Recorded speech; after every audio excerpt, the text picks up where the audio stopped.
Mesdames et messieurs, bonsoir. Merci de votre fidélité au programme de Studio Kalangu, des programmes que vous recevez via notre réseau dynamique de 52 radios et 7 télévisions partenaires dans tout le Niger.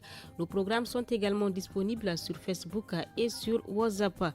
Promotion des bonnes pratiques d'hygiène alimentaire au sein des établissements scolaires, c'est le thème du forum de ce jour.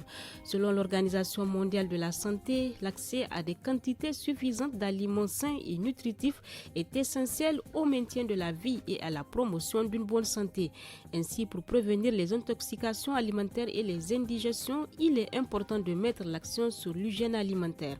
Et selon les spécialistes des questions d'éducation, un cadre sain et une alimentation saine contribuent à un bon apprentissage en milieu scolaire. Alors, comment mieux promouvoir les bonnes pratiques d'hygiène alimentaire en milieu scolaire? C'est à cette question principale et à bien d'autres que nous tenterons de trouver réponse au cours des 45 minutes à venir. Pour cela, j'ai le plaisir de recevoir dans ce studio M. Ibrahima Seydou. Il est cadre à la direction d'appui à la gestion des établissements d'âge et la division santé scolaire au ministère de l'Éducation nationale. Bonsoir à vous, monsieur. Bonsoir. Monsieur Ousmane Saleh Sanda, il est le directeur de l'école Neynugungu au 5e arrondissement de Niamey. Bonsoir à vous. Bonsoir. Et nous attendons d'un moment à l'autre l'arrivée de M. Ibrahim Abdoulaye, le secrétaire chargé des affaires académiques à l'Union des scolaires du Niger. Je suis Nafis Adam Sirfo à la modération.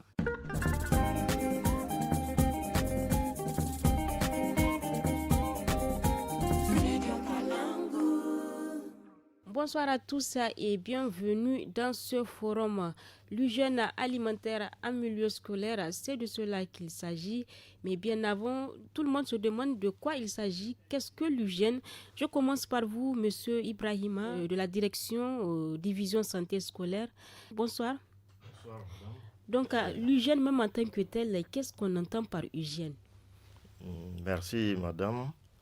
Donc, en général, nous, dans nos actions qu'on mène au niveau des écoles, à l'endroit des enseignants, des élèves, des partenaires, c'est-à-dire les membres des structures d'appui à la gestion des établissements, parce qu'on mène beaucoup d'actions par rapport à cette thématique-là, à savoir l'hygiène. Nous définissons l'hygiène de manière générale comme étant un ensemble de pratiques. Des pratiques, c'est-à-dire? Voilà, des actions, par exemple, ce qu'il faut faire au sein de l'école ou bien à la maison même pour préserver la santé et l'améliorer. Parce qu'il ne suffit pas d'avoir la santé, il faut continuer à faire à la maintenir ces actions-là pour l'améliorer aussi. Donc c'est de cette façon qu'on définit vraiment l'hygiène. Merci. Et l'hygiène alimentaire, de quoi il s'agit, l'hygiène alimentaire également? On entend par hygiène alimentaire, surtout que c'est une branche de l'hygiène. Quand on dit hygiène, on a deux catégories d'hygiène, au fait. Il y a l'hygiène individuelle et il y a l'hygiène collective. Expliquez-nous concrètement. Donc, l'hygiène individuelle, c'est vraiment tout ce qui concerne en termes d'hygiène la personne. Que tu fais toi-même, toi seul, c'est ça l'hygiène individuelle. Et de l'autre côté, l'hygiène collective, dans laquelle on retrouve par exemple l'assainissement. Ce qu'on fait en groupe, dans le quartier, dans un village, ainsi de suite. Avec vraiment un plus grand, dans un espace plus grand, en dehors de la maison, en dehors de ce qui concerne la personne. D'accord. Donc, l'hygiène alimentaire fait partie de la première catégorie, c'est-à-dire l'hygiène individuelle. Donc, quand on entend hygiène alimentaire, il y a déjà alimentation dedans. Donc, c'est vraiment tout ce qu'on fait pour rendre l'alimentation propre, saine à la consommation, qui nous permet d'avoir une alimentation qui, quand on la consomme, on est à l'abri des maladies, par exemple. C'est ça vraiment l'hygiène alimentaire, les actions, les principes qu'on adopte pour garder notre alimentation propre pour la consommation. Justement, aujourd'hui, nous mettons l'accent sur cette hygiène alimentaire au sein de nos établissements parce que on le constate dans les établissements scolaires, il y a des vendeuses d'aliments, les enfants même partent avec leurs aliments, même certains partent avec leurs aliments à l'école. Qu'en est-il vraiment de cette hygiène alimentaire? Quelle est la base? Quels sont les principes de cette hygiène alimentaire au sein des établissements scolaires? Merci. Donc, au niveau des écoles, nous, au ministère, je vais d'abord dire que c'est vraiment une question qui nous tient beaucoup à cœur. On donne une place de choix à cette thématique-là. Et la preuve, pour que quelqu'un, parce qu'aujourd'hui, ce n'est pas seulement les femmes qui font ce travail-là, de venir vendre les aliments dans les écoles. Donc, on parle des vendeurs parce qu'on peut trouver aussi des hommes qui font ça. Justement, oui. Donc, pour avoir accès à une école, pour venir vendre des aliments, la première des choses qu'un vendeur doit faire, c'est la visite médicale. Se conformer, aller au niveau des centres de santé appropriés, faire un certain nombre d'examens. C'est eux qui délivrent une attestation, un carnet qui prouve que cette personne-là est habilitée, elle peut vraiment faire ce travail-là sans mettre les élèves, le personnel, la santé du personnel, des élèves en danger. Donc, une fois cette étape dépassée, la personne vient, elle se présente au niveau de l'école, elle commence à faire ses activités. Maintenant, avoir seulement le carnet là, ce n'est pas suffisant. Voilà, oui. Parce que le gros du travail se passe au niveau du terrain, c'est-à-dire au niveau de l'école. Oui. Là, il y a toute une batterie de processus qui est mise en œuvre pour vraiment faire respecter les règlements. Donc, pour commencer, le directeur qui est le premier responsable de l'établissement, une fois que la personne se présente à lui, il regarde pour savoir réellement si son carnet est à jour, en bonne et due forme, si c'est vraiment réellement un carnet délivré par la santé. Et maintenant, on l'installe.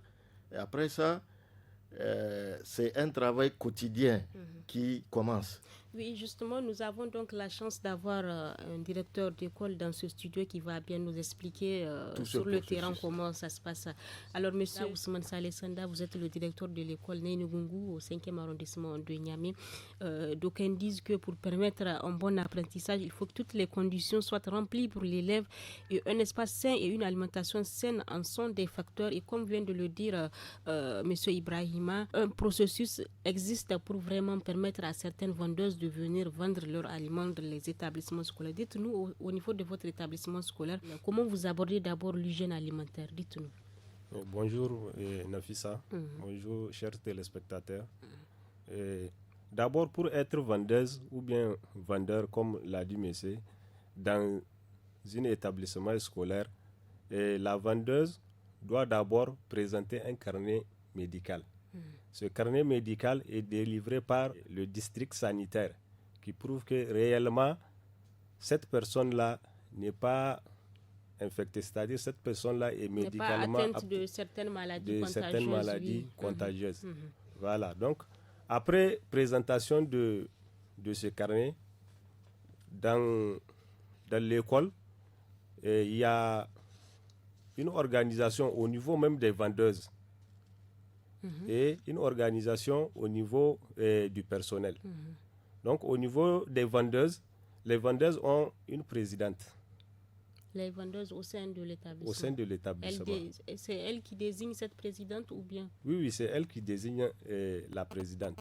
Donc lorsque la vendeuse veut exercer le métier de commerce dans l'école, lorsqu'elle présente le carnet médical, le directeur constate que cette vendeuse-là est médicalement sain ou bien est sain.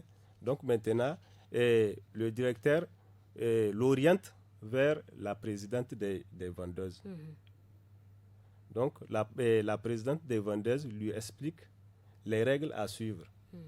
Et quelles sont ces règles-là? Donc les règles, voilà les règles. Les règles à suivre sont et la présidente, elle organise les vendeuses en groupe. pour assurer l'hygiène. Oui. Par exemple, quand on prend dans une semaine, c'est du lundi au vendredi, 5 jours. Donc, en 5 jours, oui. 5 jours. Donc, il y a le groupe numéro 1, le lundi, de bonne heure. C'est ce groupe-là qui s'occupe du balayage de l'endroit. Et ce groupe veille à ce que l'environnement soit propre, sain. Oui. Sain. Donc maintenant, et c'est ce groupe-là aussi qui s'occupe encore de la vérification des aliments, des marchandises à vendre. Voilà. Donc, au niveau du personnel aussi, il y a... C'est-à-dire les enseignants et enseignantes. C'est ça, oui. Au niveau des enseignants et des enseignantes aussi, quand on prend au niveau du personnel, chaque semaine, il y a un maître ou bien une maîtresse de semaine. Donc, c'est le maître de semaine-là qui s'occupe aussi de la vérification encore de l'hygiène de ces aliments. Elle passe au niveau des vendeuses, elle vérifie, par exemple, des fois, il y a des vendeuses qui installent leurs marchandises à même le sol. Donc, elle tire l'attention des vendeuses par rapport à ça. D'accord. Donc, oui, continue. Donc, elle tire l'attention des vendeuses par rapport à ça. Et même l'attention de la présidente des vendeuses. Elle interpelle la présidente et elle lui dit que ces genres de trucs ne sont pas autorisés parce qu'à même le sol, l'hygiène n'est pas assurée. Donc, de se conformer comme les autres. D'accord. Donc, Monsieur Ibrahima, vous venez d'entendre l'expérience de l'école Néni Gungu. Est-ce que vous pensez que vraiment cela se passe dans presque tous les établissements? Au niveau des écoles, c'est vrai, il y a cette organisation-là. Mais comme je le disais, il y a souci au niveau du suivi.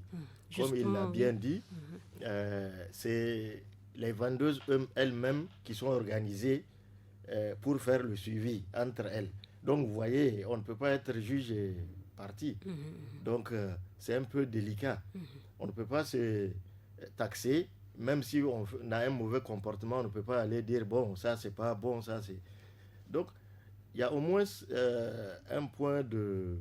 Là où c'est intéressant, là où c'est le personnel qui vient, l'enseignant de semaine, qui assure aussi la surveillance. Mais là, je dirais qu'il faut vraiment être très vigilant. Parce qu'il faut veiller à ce que les aliments soient bien protégés, soient bien disposés. Il a parlé d'un cas où on peut trouver des aliments disposés à même le sol. Oui. Là, vous voyez que ces aliments-là ne sont pas à l'abri. Il y a la poussière, il y a les mouches, toutes sortes d'insectes peuvent vraiment se retrouver dans ces aliments-là qu'on donne à manger aux enfants. D'accord. Alors, monsieur le directeur, monsieur Ousmane Saleh Sanda, est-ce que il est permis à ces vendeuses d'amener toute catégorie d'aliments? Quels sont les aliments que vous permettez à ces vendeuses d'amener dans votre établissement? Bon, pour les aliments, il n'est pas permis d'amener tous les aliments à l'école. Mais je n'ai pas la liste, mais nous, les aliments qu'on interdit, c'est les aliments qui est liés à la saison. C'est-à-dire, quand on prend pendant la saison froide, il y a des aliments qu'on interdit. Tels que? Par exemple, les les bonbons glacés et autres. Là. Tout ce qui est glacé ou bien frais, on l'interdit. D'accord. Et les aliments pimentés qui peuvent créer des maux de ventre à ces enfants? Bon. Les aliments pimentés, donc, on ne peut pas les interdire catégoriquement, mais on attire l'attention des vendeuses et aussi l'attention des élèves à travers les leçons de morale que prendre beaucoup de piment, ça dégrade la santé. Mais est-ce que vous pensez que cela suffit pour empêcher à ces enfants de prendre ces aliments pimentés? Bon, les aliments pimentés, nous sommes dans une période où c'est fréquent. Même à la maison, l'enfant prend les aliments pimentés là. Donc, à l'école aussi, lorsqu'on lui vend quelque chose, l'enfant insiste qu'on lui mêle ce piment-là. Une vendeuse qui ne met pas du piment dans son aliment, les élèves même le fuient. D'accord. Et donc, pour garantir la qualité et la sécurité des aliments, il est nécessaire d'identifier toutes les sources possibles de contamination. Pour cela, je vous propose d'écouter l'intervention de M. Habou Abdrahman. Il est le médecin-chef du district sanitaire Niamey 3. Il nous explique les dangers liés au manque d'hygiène alimentaire. On l'écoute. La question de l'hygiène scolaire, l'hygiène en milieu scolaire est importante parce que c'est un milieu qui favorise vraiment la transmission et la diffusion des maladies, surtout liées au portage par les mains. Donc en cas de contamination, en fait, la propagation de la maladie en milieu scolaire est très importante, et très facile et très rapide. Donc ce qui dénote l'importance de la mise en œuvre des activités tendant à améliorer, à renforcer cette hygiène alimentaire et au contrôle de la gestion des maladies.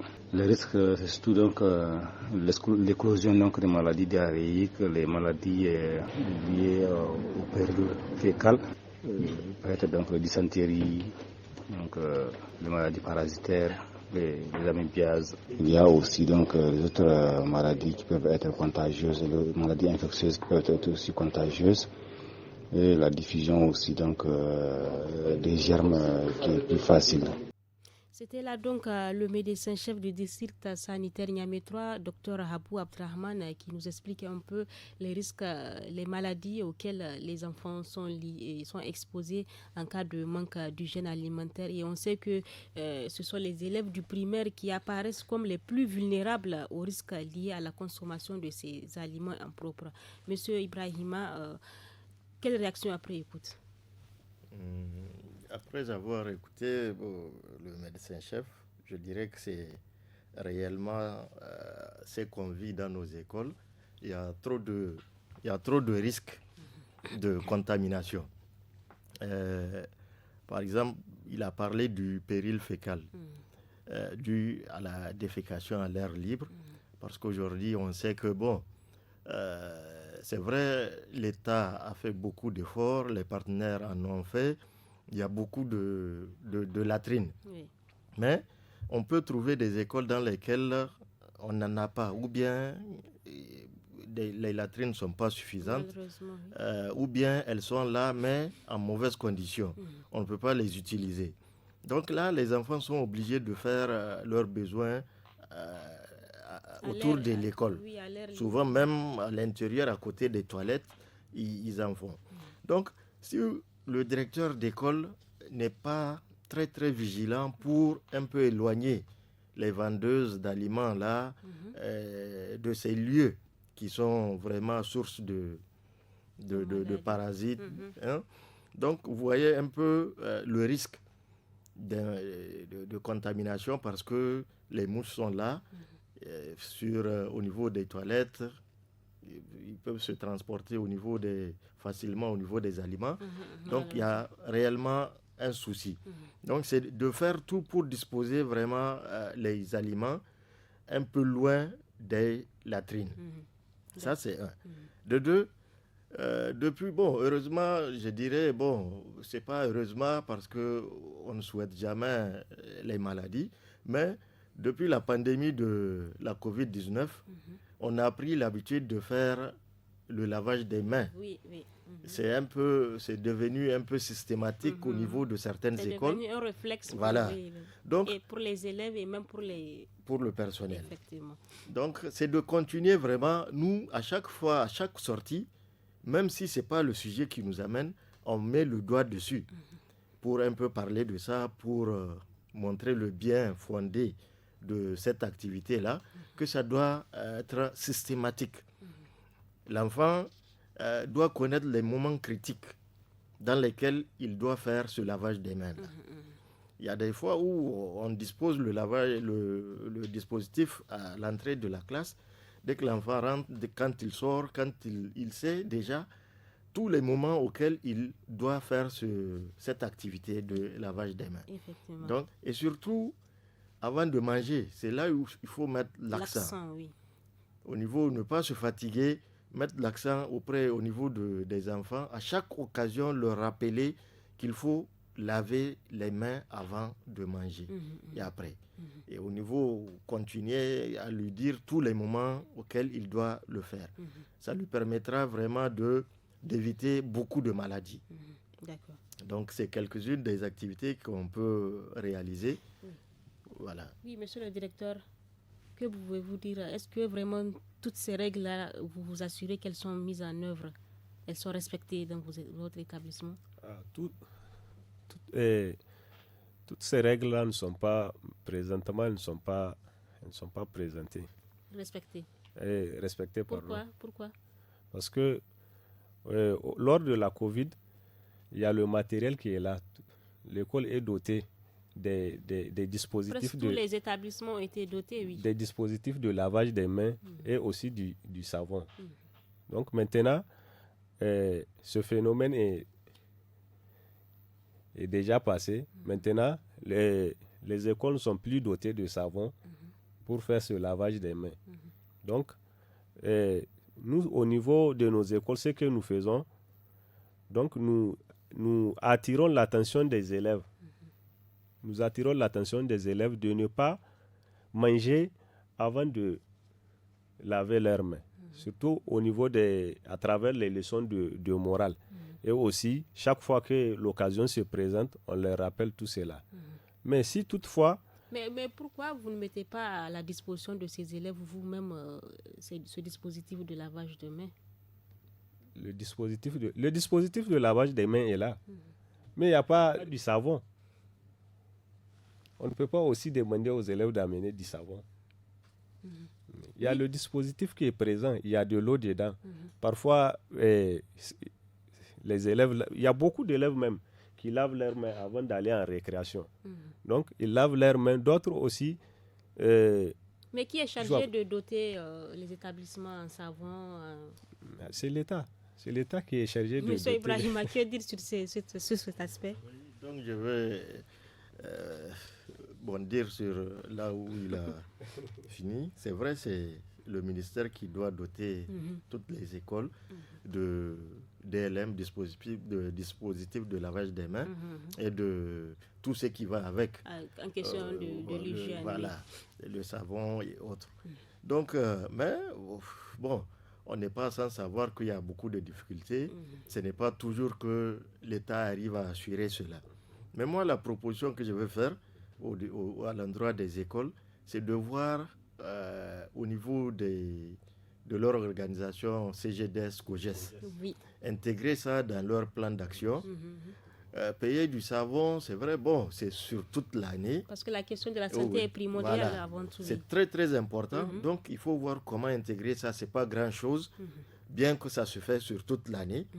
Et la gestion est un peu difficile. Si on n'est pas vigilant, on peut amener ça. Si c'est un morceau de savon, on peut déposer le soir, on ne retrouve plus ça. Effectivement. Donc c'est vraiment de faire un travail de sensibilisation, faire comprendre aux enfants que c'est pour leur bien-être. Et vous allez voir que ça va à la longue aller. Quand vous déposez, même vous allez les retrouver, c'est eux-mêmes qui vont faire vraiment garder bien pour que ça dure longtemps. Nous allons marquer une petite pause avant de poursuivre.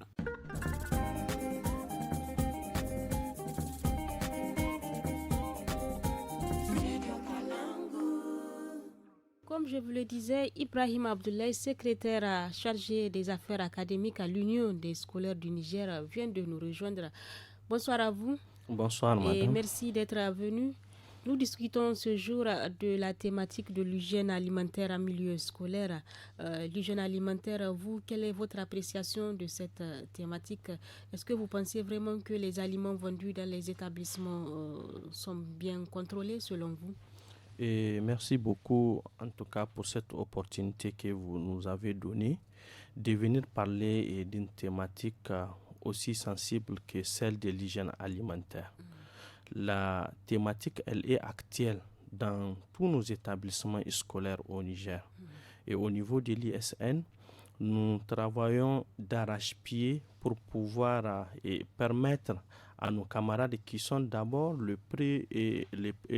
plus concernés et d'avoir vraiment des marchands ou l'environnement est salubre, où l'environnement est propre, où toutes les conditions sont créées pour que quand l'élève part chercher de quoi à manger, que cela soit vraiment quelque chose qui ne va pas avoir des répercussions sanitaires sur lui. Ce que nous faisons au niveau de l'ISN pour que cela soit possible, et en fait, nous échangeons ou nos représentants échangent quotidiennement avec l'administration et des établissements. Parce que l'administration dans un établissement est le premier répondant, n'est-ce pas, de l'école. Donc, nos représentants, à travers ce que nous leur inculquons, à travers les idées que nous transmettons à nos camarades, c'est de contrôler les femmes, les mamans ou bien même les hommes qui viennent faire leur stand, leur marchand pour vendre des nourritures. C'est d'exiger d'abord d'amener chacun un certificat de santé, voir si est-ce que réellement cette personne qui vend tel ou tel aliment n'est-ce pas, est en bonne santé. Et en deuxième lieu aussi, l'endroit où ils sont placés, c'est un endroit qui devait normalement être tenu à chaque fois propre. Il ne faudrait pas créer du n'importe quoi, du désordre, chose qui va d'abord et pousser les mouches à venir. Quand les mouches vont venir être sur les aliments et tout, nous savons tous que ça a un impact sur la santé des scolaires. Donc c'est tout ce travail que nous faisons, mais également nous partons de nous-mêmes souvent vers les femmes, les hommes qui vendent les aliments dans les écoles pour leur dire, en tout cas, de créer toutes les conditions que ce qu'ils sont en train de nous vendre soit quelque chose de vraiment propre, quelque chose qui ne va pas nuire à notre santé. Monsieur Ibrahima de la division santé scolaire, ce carnet de santé de ces revendeuses-là, est-ce que c'est un carnet qui est renouvelable mensuellement ou bien c'est une visite médicale qui est faite chaque mois? Comment ça se passe concrètement? Est-ce que c'est chaque mois que ces femmes doivent aller faire une visite? À ma connaissance, ce carnet-là, c'est annuel, mais je parle sous le contrôle du directeur d'école qui est là avec nous. Il va au besoin rectifier, mais à ma connaissance, c'est annuel. C'est en début d'année qu'on fait les examens. Mais réellement, je vais le laisser répondre. Oui, alors, monsieur le directeur, vous avez la parole. Oui. Le contrôle, c'est annuel. C'est annuel. Mais des fois, dans beaucoup d'établissements, dès que la vendeuse ou bien la femme présente ce carnet pour la première fois, elle va continuer à vendre pendant des années sans que l'administration ne lui demande pas de fournir ça. Donc, mais au cours de l'année, il se pourrait que cette femme présente des signes d'une quelconque maladie. Quelles sont les dispositions que vous preniez dans cette situation? Bon, en cas de maladie, on demande tout simplement à la dame de ne plus se présenter à l'école avec des produits. Donc, il faut que cette dame-là fasse encore des visites. Il faut qu'elle parte se soigner et faire aussi un nouveau carnet médical qui prouve que elle est en bonne santé. Et il y a aussi les services, dans les inspections, il y a un service d'hygiène et assainissement. Ce service-là, eux aussi, dans l'année, de temps en temps, eux aussi, ils sillonnent les écoles. Donc, ils vérifient les carnets médicaux de ces femmes-là. Donc, la plupart des fois où nous avons eu ces cas, ce sont eux qui nous signalent ça. Donc, nous aussi, nous allons aller vers ces femmes-là pour qu'elles se conforment. Et donc, nous savons qu'il n'y a pas que ces vendeuses d'aliments dans les établissements. Depuis quelques années, il y a des cantines scolaires également dans les établissements scolaires. Monsieur Ibrahima de la division santé scolaire, ces cantines scolaires aussi, elles sont réglementées? Merci. Quand on parle de cantine scolaire, c'est un peu plus organisé. Parce que ça, c'est l'État même qui gère ça, c'est le ministère qui gère. à travers ces démembrements. Donc, du ministère à la direction régionale, ainsi de suite, jusqu'à l'école. Donc, c'est au niveau de l'école que l'organisation est faite. Donc là, normalement, le problème d'hygiène ne doit pas se poser. Et à chaque fois, quand le ministère sort, surtout notre direction, parce que même les cantines scolaires sont gérées par notre direction, il y a des contrôles d'hygiène qui se font. C'est vraiment un paquet qu'on met en œuvre ensemble. Il y a le contrôle d'hygiène, on tient beaucoup à ça. Donc, ça ne se pose pas au niveau des cantines scolaires. D'accord. Mais le contrôle d'hygiène, même en tant que tel, comment ça se fait sur le terrain? Comment vos équipes procèdent à ce contrôle d'hygiène sur le terrain concrètement? D'accord. Pour le contrôle d'hygiène, c'est un peu ce qu'on a expliqué dès au départ. Ça commence au niveau de l'école. Là où des dispositifs sont mis en place, c'est les vendeuses elles-mêmes font ça. Il y a le personnel à travers l'enseignant de semaine, le maître de semaine, et à travers le directeur d'école. Maintenant, pour nous autres au ministère, c'est à l'occasion de nos sorties. Nous pouvons juger utile nous le faisons à chaque fois, faire des termes de référence pour avoir un appui pour se déplacer, pour aller vers les écoles, spécifiquement pour contrôler l'hygiène en général et surtout l'hygiène alimentaire. Oui. Arrivé sur le terrain, on rencontre les vendeurs, d'abord l'administration, le personnel, les vendeurs, pour voir l'état dans lequel ils se présentent. Maintenant, l'espace dans lequel ils se trouvent, j'en ai parlé tantôt, il faut bien les disposer parce qu'il ne faut pas qu'ils soient vraiment à proximité des toilettes, ainsi de suite. Il y a beaucoup de choses qu'on fait par rapport à cette hygiène alimentaire-là. Et en dehors des sorties spécifiques par rapport à l'hygiène, il y a à chaque fois, quand une équipe de notre direction va sur le terrain, dans les écoles, on profite pour contrôler ça. Parce que on a bien démontré que presque toutes les maladies partent de la mauvaise hygiène. Effectivement. C'est quand il n'y a pas d'hygiène qu'il y a maladie, le plus souvent. Oui, est-ce que vos équipes ont une fois peut-être rencontré... Quelles sont les difficultés que vous rencontrez d'ailleurs sur le terrain? Parce que peut-être vous pouvez rencontrer des femmes qui refusent de respecter ces règles. En fait, quelles sont les difficultés réellement sur le terrain? Okay.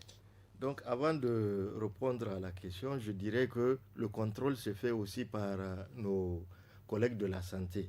Parce qu'au niveau du ministère de la Santé, ils ont un service hygiène-assainissement. Et au niveau de tous les démembrements de la santé aussi, il y en a. Donc, je ne sais pas si ça se fait toujours. Sinon, il y a des agents de santé qui passent sans même prévenir l'administration scolaire. Souvent, ils viennent de manière inopinée faire ce contrôle-là des aliments. Donc, pour revenir au problème qu'on rencontre le plus souvent, c'est vrai, il y a des vendeurs qu'on peut rencontrer qui sont réticents, qui ne veulent pas respecter la réglementation, surtout par rapport aux aliments autorisés. C'est là que se trouve le plus gros souci. Parce que vous en avez parlé. Par exemple, les aliments trop pimentés. Oui. Qui occasionnent des maux de ventre aux enfants. Oui. Aux enfants. Donc là, c'est un réel souci. C'est très difficile de faire accepter aux dames de retirer ce genre d'aliments. Surtout si les directeurs d'école n'insistent pas. Parce qu'il l'a si bien dit, quand il n'y a pas trop de piment, les enfants fuient. Mais il faut faire en sorte que, au niveau de tous les vendeurs, qu'il n'y ait pas trop de piment. Et là, ils sont obligés de rester et prendre ce qu'il y a. Au niveau des espaces de vente même, les cours de récréation, comme on les appelle, souvent, il l'a dit, il y a des vendeurs qui disposent à même le sol. C'est parce que tout simplement, il n'y a pas d'espace aménagé dans les écoles. On n'a pas créé un espace où, quand tu viens avec ta marchandise, tu disposes seulement, on t'a tout préparé déjà. Donc, ce sont des propositions que le directeur peut prendre peut-être en compte. Oui. Donc, c'est à plusieurs occasions, nous, on propose aux partenaires de faire ce genre de réalisation-là au niveau des écoles. Créer des espaces vraiment adéquats uniquement pour à la vente des aliments. D'accord. Par exemple, c'est de faire des banquettes et faire terrasser et cimenter un espace où vraiment on sait que c'est l'ère de vente des aliments. Quand tu viens, tu n'as pas besoin même de te débrouiller pour avoir une table. Parce que c'est des coûts aussi. Donc, il y a beaucoup de problèmes comme ça qu'on rencontre sur le terrain. Et on peut voir aussi des dames ou bien des vendeurs qui ne veulent pas se soumettre au contrôle médical. Justement, est-ce qu'il y a des sanctions dans ce cas? Les sanctions prévues? Les sanctions, de manière officielle, j'en ai pas connaissance. Mais c'est au niveau des écoles, dans l'organisation, parce que l'école appartient d'abord aux élèves et à l'administration, au personnel. Le directeur est responsable de son école. Quand il constate un problème au niveau d'un vendeur ou bien d'une vendeuse, il peut carrément lui empêcher l'accès de son école. D'accord. C'est sa responsabilité. C'est ce qu'on leur dit toujours. D'accord. Vous, M. Ibrahima, de l'Union des scolaires du Niger, comment vous incitez même les élèves au respect de cette bonne hygiène alimentaire? Parce qu'on sait que c'est surtout les élèves du primaire, du secondaire peut-être, du collège, si on peut le dire, qui sont peut-être exposés à ces maladies. Comment vous incitez vous-même ces élèves à respecter Nous pensons que, honnêtement, par rapport à d'abord la réponse du représentant du ministère, et c'est vrai, pour pouvoir maintenir, n'est-ce pas, cette hygiène alimentaire dans les écoles, la responsabilité première revient au ministère des tutelles. Ces espaces ou ces cadres aménagés, nous le savons tous, qu'à travers le maigre ressources qu'on demande à nous autres élèves et pour le COGES, il serait difficile de pouvoir aménager ces espaces, ces banquettes-là, n'est-ce pas, ces lieux propres. Moi, je pense que dans le cadre de la politique éducative de façon globale, ce sont des aspects qu'il faudrait tenir compte. Oui.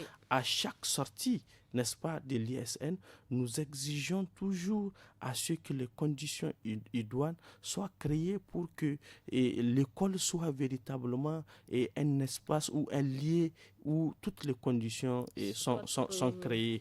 Voyez-vous, aujourd'hui, cet aspect, parmi tant d'autres de l'hygiène alimentaire, comment ça se pose avec acuité dans nos écoles. Donc, maintenant, pour revenir par rapport à votre question, à chaque fois, je vous dis, à chacune de nos rencontres, à chaque occasion, nous essayons toujours, c'est vrai au niveau primaire, là, il faut le reconnaître, l'ISN n'a pas directement de représentation. C'est quand peut-être un problème se pose, n'est-ce pas, survient, qu'on part sur le terrain, on constate de nous, mais c'est plus organisé au niveau secondaire et universitaire. Donc, là, ce que nous recommandons toujours à nos camarades, c'est lorsqu'ils constatent dans l'école, parce que souvent le constat il est visuel, lorsqu'une vendeuse, en tout cas, ne fait pas bien son travail, les élèves eux-mêmes sentent ça, quoi. Donc maintenant, le plus souvent, nous avons l'habitude de voir dans des écoles où c'est même les élèves qui exigent à ce qu'une revendeuse soit chassée. Ou bien d'eux-mêmes, ils partent, ils prennent ces clics et clacs, ils amènent à la porte, ils disent, madame, nous estimons que... C'est la prise de conscience, ça, oui. Il y a vraiment une prise de conscience au niveau des scolaires et nous allons intensifier ce genre de choses. Un autre aspect aussi, parce que c'est vrai, le débat qui s'y est aujourd'hui, c'est sur l'hygiène alimentaire, mais l'hygiène alimentaire aussi ne doit pas occulter, parce que les conséquences que cela engendrera. Donc, ça doit, ou bien, il est important de prendre en compte l'hygiène de façon globale ou l'hygiène dans sa globalité, parce qu'aujourd'hui, quelqu'un qui arrive à contracter une maladie, n'est-ce pas, ou une constipation, on sait bien que les maux de ventre souvent conduisent, n'est-ce pas, à aller vers des toilettes dans nos établissements. D'accord. Il y a ces problème criard, n'est-ce pas, de latrines scolaires. Cela, comment dirais-je, engendre plus même ou bien propage plus même les maladies. Donc vraiment, il est important, c'est vrai aujourd'hui, que ce soit les ministères, que ce soit les administrations, que ce soit nous, que ce soit les parents d'élèves, d'accorder ou bien de mettre du sérieux pour que cette question-là puisse être traitée avec rigueur. Le temps est contre nous. Alors, monsieur le directeur, quelles sont vos perspectives d'avenir en termes de promotion d'hygiène alimentaire dans votre établissement? Donc, en termes de promotion d'hygiène alimentaire, nous lançons un appel juste aux parents. Donc, aux parents, parce que nous sommes à l'école primaire. Le personnel enseignant font de leur mieux pour garantir l'hygiène et l'assainissement. Mais les enseignants seuls ne suffisent pas. Donc, il nous faut l'appui du CGDS. Le comité de gestion des établissements scolaires. Donc, il nous faut l'appui des CGDS à travers des sensibilisations. Il faut qu'ils sensibilisent les parents. En quoi sur la question d'hygiène alimentaire, sur la propriété. Parce que l'enfant qui, dès la maison, le parent l'explique, le parent lui demande de laver les mains avant de manger. Et l'enfant, le parent qui, dès la maison, il contrôle la propriété de son enfant. Donc, une fois à l'école, nous, en tant qu'enseignants, nous n'aurons pas de problème avec la propriété de cet enfant. D'accord. Monsieur Ibrahima, votre dernier mot, quel appel à lancer à ces responsables d'établissement, à ces revendeuses pour une bonne promotion de l'hygiène alimentaire, oui? Je dirais que au ministère, déjà on fait des actions de formation, d'information, de sensibilisation à l'endroit de même ces vendeurs-là, de tous les acteurs de l'école d'ailleurs. Et nous comptons continuer. Maintenant, au directeur d'école, je dirais de ne pas faiblir, de ne pas vraiment lâcher prise. C'est un travail de longue haleine. Il ne faut pas se fatiguer. Il faut, comme on dit, la répétition est pédagogique. Il ne faut pas se dire que j'ai déjà dit ça, je ne vais pas le redire. Il faut être sur ces vendeurs-là, près d'eux, les sensibiliser, leur faire savoir pour le bien fondé de l'hygiène. Pourquoi vous insistez là-dessus? Parce que ça crée beaucoup de problèmes. Maintenant, aux vendeuses, c'est vraiment de trouver les moyens de les sensibiliser de temps en temps sur l'hygiène, les problèmes liés au manque d'hygiène et tout ce que ça engendre comme souci. D'accord. Monsieur Ibrahim, quel est votre dernier mot? Et mon dernier mot, c'est un appel également à l'endroit des autorités de tutelle. J'ai fait là allusion au ministère d'avoir plus de rigueur dans le mécanisme de contrôle inopinés et qu'ils arrivent à faire, et que ces contrôles doivent être vraiment périodiques. Ça permettra d'éviter beaucoup de conséquences. Aussi, un appel à l'endroit des différents administrateurs, des gestionnaires des établissements, d'enlever ou bien de ne pas avoir ces sentiments souvent de pardon que nous avons dans notre société, ces sentiments de fermer les yeux parce qu'on estime qu'il faut avoir pitié d'une telle personne, et c'est là qui fait en sorte qu'aujourd'hui il y a beaucoup de conséquences, il y a beaucoup de cas graves qui arrivent à nos camarades, mais aussi à l'endroit de nos camarades. C'est vrai, la première éducation s'acquiert à la maison.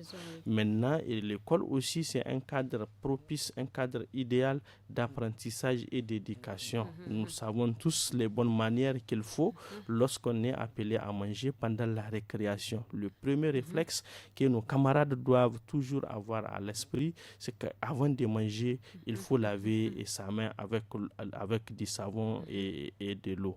Donc vraiment, nous devrions avoir toujours à l'esprit cela, mais aussi de ne pas faiblir dans le cadre de dénonciation.